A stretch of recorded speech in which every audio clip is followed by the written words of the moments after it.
Hello everyone, mic this, mic this. Hello everyone, so finally I can now speak to some of my videos because I just recently got myself a new microphone. So hopefully my audio is a lot clearer now and you can understand me better. It's currently Monday and 7 in the morning. To be honest, I thought that we won't be having any classes today because of the rain. There hasn't been any news yet, so I think the classes will continue, but fortunately we only have online class this morning. But for now I'm just gonna do the assigned readings and maybe take some notes. So that's my agenda this morning. Yeah, let's see where this day goes. So yeah, okay. I'll see you guys later. I'll just do some schoolwork. From the paradigm or perspective of anthropology. Anthropology in the syllabus of this course, which was uploaded in YouTube. Tends to celebrate individualism, wherein a human being has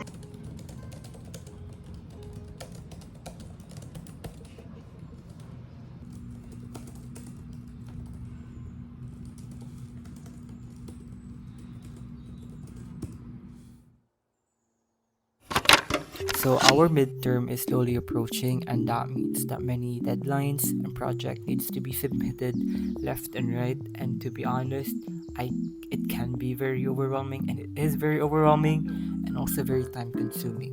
So I was very happy when I first discovered QuillBot, and this tool has truly made my writing task so much more easier and much more efficient. And especially now that I am in university, there are so many papers and assignments that requires a lot of research and writing, and this tool has been a lifesaver. So basically, for those who do not know what QuillBot is, it basically allows you to paraphrase and rephrase sentences, which can then help you make sure that you generate alternative ways on how you can express your ideas. They have different tones that you can choose from, but since I mainly use this for school, I often rely on their academic tone, which I found to be very well because it makes your writing much more academically professional.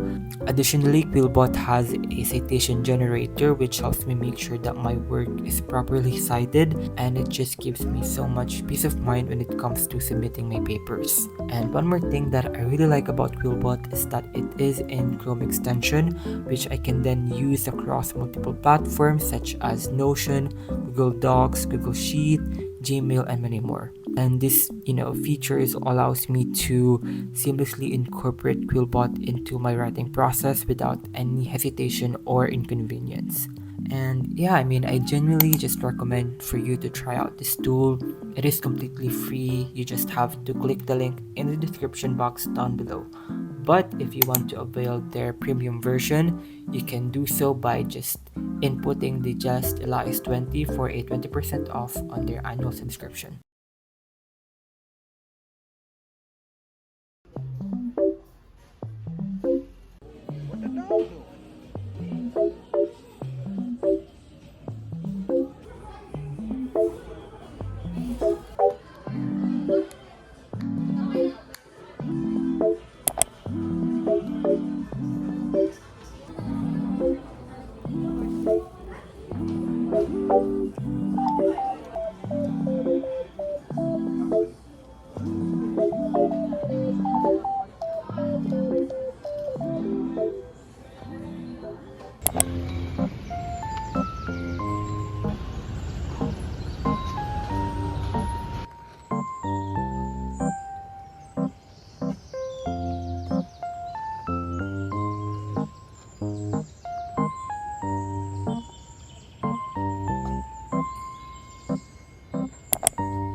Match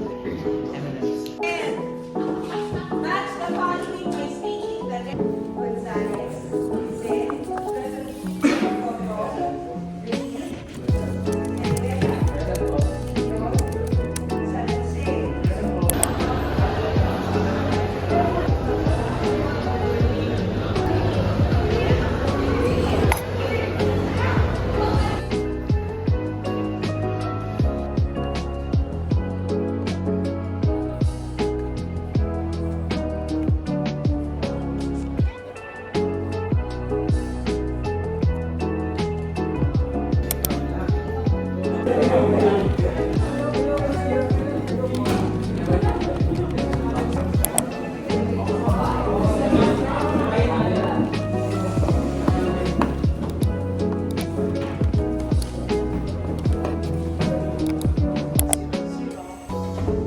Kasi dapat saan both conditions must be.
myself with thoroughness and clarity.